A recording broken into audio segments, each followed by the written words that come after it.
Hello, I'm here today with Caleb Jenkinson. Caleb is a student at Princeton Theological Seminary, and last summer he worked for Scala Foundation and he acted as an intern. So he spent his summer working for us, and we asked him to create a curriculum for the Way of Beauty program and to do so for a high school class or an after school program. And I'm particularly pleased with the job that he did, but very happy that he did so because I have no experience of American high schools. So I needed some help here, and I thought he did a terrific job. So, Caleb, perhaps if you just tell us how you went about this and just give us an overview of what you did. Thanks, David. Yeah, so we took it and we wanted it to be accessible for high schools because high schools have a lot of requirements that they have to fill, and it's really hard to implement any new curriculum and new classes because there's so much required of them. And so we kind of approached it with that in mind, trying to make it as adaptable as possible, yet still have all the components that we thought would just be helpful. So it includes stuff for 4 years, though you wouldn't have to do 4 years of it, but it has 4 years of stuff. And the first year is actually when you would do the class. And you could do, as David said, you could do that as a high school class, maybe 1 hour a week, or an after school program. And yeah, and we worked in there even ways that you could, I think there's 15 lesson plans if I'm remembering right. Um, and we worked out ways so that if you're like, well, we can only really do 6 sessions or 9 sessions or 12 sessions, we grouped the lesson plans even together so that um, however you need to integrate it into your curriculum, into your system, you could do that really easily. And what that class looks like basically is the focus of the course is on this Vision for You program, which is a program kind of integrating personal vocation discernment and just spiritual practices in life together with creative practice and services as well. So it's kind of this integration of just a bunch of different dynamics of life, and it tries to bring it all together through a set of specific daily practices as well. And so a lot of the first year course is just introducing the daily practices one by one and helping the students to habituate those and just asking them how they're doing with it. And they kind of just build up these habits of daily prayer, daily reading of something that's encouraging and inspiring for them, uh, weekly service, and just these different things. And it kind of goes on and off in terms of introducing a practice and helping them get started in it, and then kind of talking about some of the whys behind we even do these practices, why this is important, discussions about, happiness and vocation, kind of every other, so that as they're habituating, they're also kind of learning the why too. It's not just giving them a set of practices, saying do this thing. It's talking through the why, and that's the first year program. And at the end of that, you introduce them to what the second year would ideally start is two different kinds of groups that we would recommend doing. One is a small accountability group where you just kind of meet with some other students and maybe a student leader or something once a week, and you just talk about how the spiritual practices are going. Uh, are they changing your life at all? Are you keeping up with them? Just to keep people accountable and be able to pray together. And then the other groups are guilds, and that's where this creative function of the program really comes in. Mm. And we don't have much in there on guilds, but we would recommend this kind of idea that you have students get together in groups around creative practices they like once a week, like music or art, or I think I heard of one that even did like robotics or something. If you had something like that, that they just get together and they engage in creative activity together to participate in the beauty of creation. So that would be second years. There's just two groups that you could implement. that the students could keep going in this process, and it's kind of their own thing now. And then in the 11th year, they would, or the third year, which is kind of attached to the 11th grade, they would continue doing the groups if that's how your program works. And they would also, there's a specific component of the vision for you, which is about personal vocation discernment. Once you've habituated these practices and you're really attuned in your relationship to God, you're growing that way, we can then kind of revisit this idea of what does God have for me to do and live. And so we've got a specific part about personal vocation that isn't a whole class or anything. Most 11th grades, I think, already have some sort of college readiness vocation course or program that schools already do. And so we just provide, I think, a lesson plan that it would be cool if you put it in there. It would just help kind of integrate what they had been habituating with their college and career readiness, whatever you're doing in your program. And so we have that as an option as well in 11th grade. And then in 12th grade in the fourth year, the only real big difference is they're continuing on is just then they become leaders of these student groups. They become leaders of the guilds and they can walk alongside the younger students who are still habituating these things. And so that's basically the 4 years of the program and how it's set up. Really adaptable.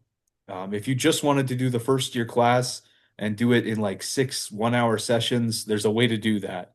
Um, but if you want to do the full 4 year thing, if you have the space for that and you're the fully designed, intentioned thing, we have that as well. Yes.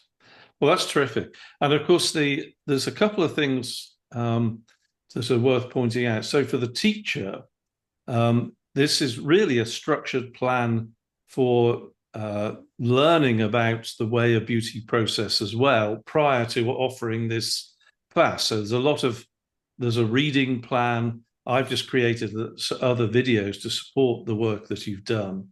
And so I think as the teacher looks in advance at, or the group leader, shall we say, at the structure of this, it really leads them through the process.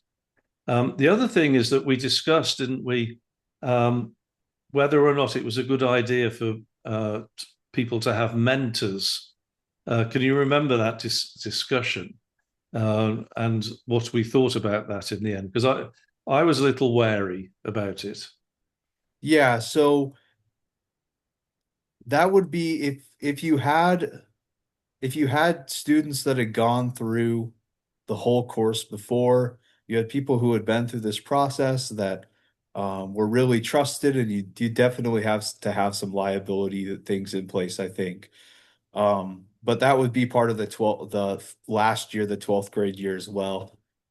If you felt you could put a safe system in place for mentorship, if you had the resources to do Yeah.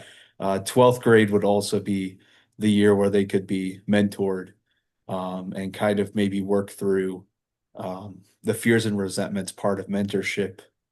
If you had, a counselor at school or something along those lines, there would be an opportunity for that maybe in the last year.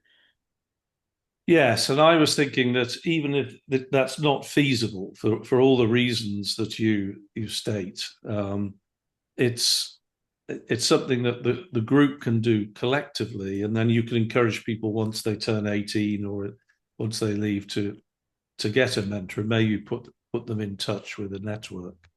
Um, I think the other point that needs to be made is that the hope is with these groups that students want to come. That it's the reason that it's a 4 year program potentially is that a lot of it, week on week, people are just going through the daily, weekly routine and just meeting together as a fellowship and praying together and being accountable. And that in itself is a valuable source of fellowship. Uh, I should explain that Caleb is part of our pilot group that meets on the campus of Princeton Theological Seminary. We've been going since August, and I don't know what your sense is, Caleb, but it's valuable, I think, in maintaining a sense of momentum, and certainly I look forward to it on Tuesday mornings. So, uh, could you just sort of comment on that a little bit in the light of your experiences at that pilot group, which of course has happened since you designed the curriculum? Yeah, yeah, I think the group is really helpful. It keeps you kind of accountable to doing the practices, not in any stressful way or anything. That's very pressured, but it's just, you think of throughout the week, you think about, oh, I'm gonna, have to share how I'm doing on this with my peers on Tuesday morning. And so that kind of helps, especially as you're starting to habituate. And it just helps you to be reflective on, oh, maybe this parts of my spiritual practice has fallen out, or a lot of times, even as you're sharing, you kind of come to conclusions as you're speaking out loud with others Mm, about different maybe changes you want to make in your practices, or even things like the other day when I was sharing, I came to the realization that, oh, I need to be engaging in worship outside of just Sunday morning because I'm doing pastoral stuff on Sunday morning. And so in yes. terms of my own personal formation, Sunday worship, yeah, I'm running around doing logistical things. So it just kind of helps each individual person as we come together as a group stay accountable and also just kind of learn more as we share and think together about how these practices will work for us personally, in terms of how we're growing in our faith and yeah, and trying to follow God's calling for us towards happiness in Him. And so yeah, I found the group really helpful, and our group also just has people of all ages, Yes. um, and so yeah, I think that's cool too. Is you're giving them something even freshman year potentially. You're giving them a group that they could even, yeah, something that they could do for the rest of their lives potentially. They can keep, they could find a group they could keep, they could make a group. That group is something they could engage in for the rest of their lives. And so I think that's really cool is yeah, you're giving them something that um, will help them for the future. And I'm just curious. I'm springing this question on you a bit. We didn't prepare for this, but I know that you're interested in becoming a pastor at a church. Have you thought at all about how this might work in the context of a church? Um, so, for example, where you're interning at a local church at the moment, aren't you, as part of your studies and enjoying it, I understand. I'm just wondering if any thoughts have occurred to you about the practice of the group in that context at all. Yeah, I think definitely it could. It could function a couple different ways in a church setting, depending on who's getting involved with it. Mm, The church could just host one, just like my church hosts Al-Anon. yes, A church could just host a group. A church could be more involved in that. You could combine aspects of this group potentially with, if you're in a more Wesleyan tradition and you did band society meetings, which is part of what this even comes out of to begin with. yes, yeah, You could integrate that. That's if you have prayer groups together, you could integrate just some of the accountability side of these things and these practices into those groups. And yeah, so I have thought about it, and there's just a lot of, yeah, depending on what your church is already doing for groups, you could integrate it into those, or you could start something new, yeah. or you could always just host one. Okay. Well, that's terrific. Well, thank you very much, Caleb. And once again, thank you for doing all that work in designing the curriculum. I think you did a terrific job. I'm sure it's going to be very helpful to everybody who's uh, picks it up and those who are watching these videos. So thank you very much. Thank you, David.